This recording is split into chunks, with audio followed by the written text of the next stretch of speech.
All right. Been a while since I've done one, but here it goes. There's a lot of discussions.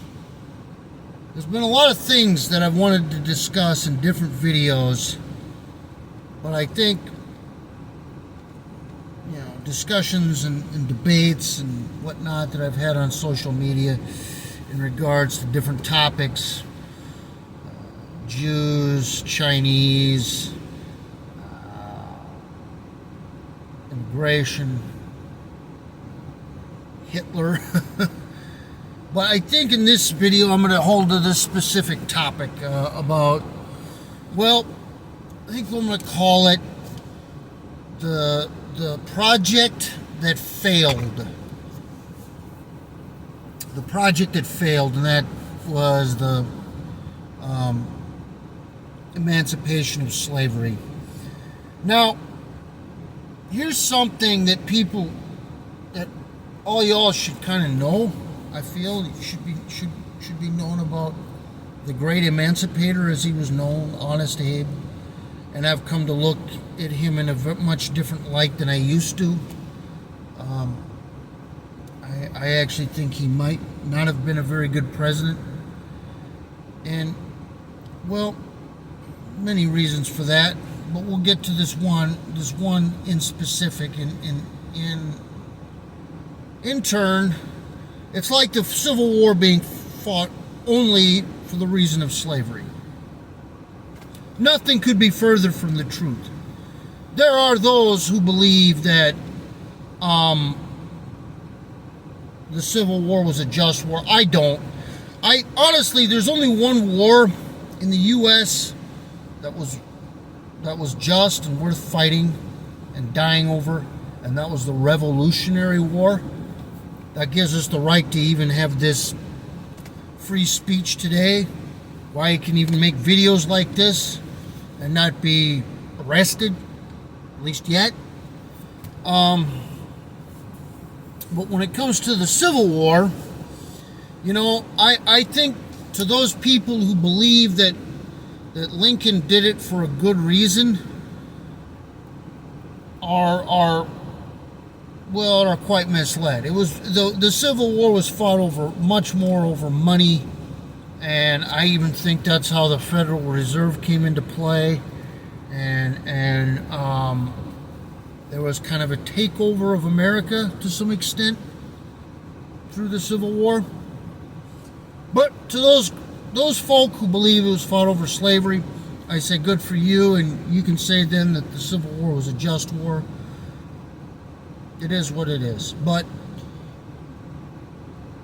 the reason I bring that up is because Lincoln is called the Great Emancipator, and that you get two camps that believe Lincoln was a monster and then Lincoln was a hero, and I'm like, I try to see in between that now,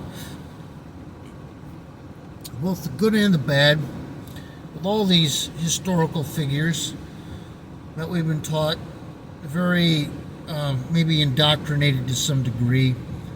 But I want to give my take on this, and I want to say about Lincoln, well, for one thing, he didn't really he wanted to end slavery in one sense. He wanted to end slavery, but he also did not want black people to be here. In fact, there was a colony in Africa named Liberia, which remains to this day, that is actually was a creation of Lincoln, and I think it was Congress, other delegates that wanted to send the emancipated peoples of the slave trade, the transatlantic slave trade, back to Africa, back to their roots. And they created this colony called Liberia. And some of it should be, well, some returned, but not many. And I'm going to say the way things have gone, and especially with civil rights, the Civil Rights Act of 1964, aka communism, used by one Michael King, I've done a video on him already about how I think he was just really a communist piece of shit. And that's all he really was a communist piece of shit that was used by Marxists to get communism inundated full degree, in the United States. And I think the guy that was used to do this was Lyndon Baines Johnson, who used both King and this movement to get black people who were starting to get somewhere and starting to get ahead. He basically kind of put them back on the plantation. They went back to being slaves again. And I think Johnson, being a wicked, corrupt, evil man, knew one of the worst presidents, in my opinion, that we've had. But I think he knew this about black people, especially the urban blacks. Not to stereotype them all, but generally speaking, yes, many of them. Many of them. Too many of them. Most. I will go with that. Most. And he knew they didn't want, they kind of had a codependent mindset.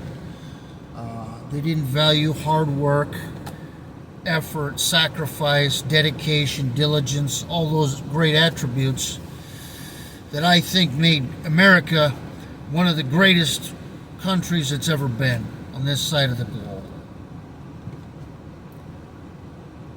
But Johnson knew this, and we see kind of the disastrous effects now.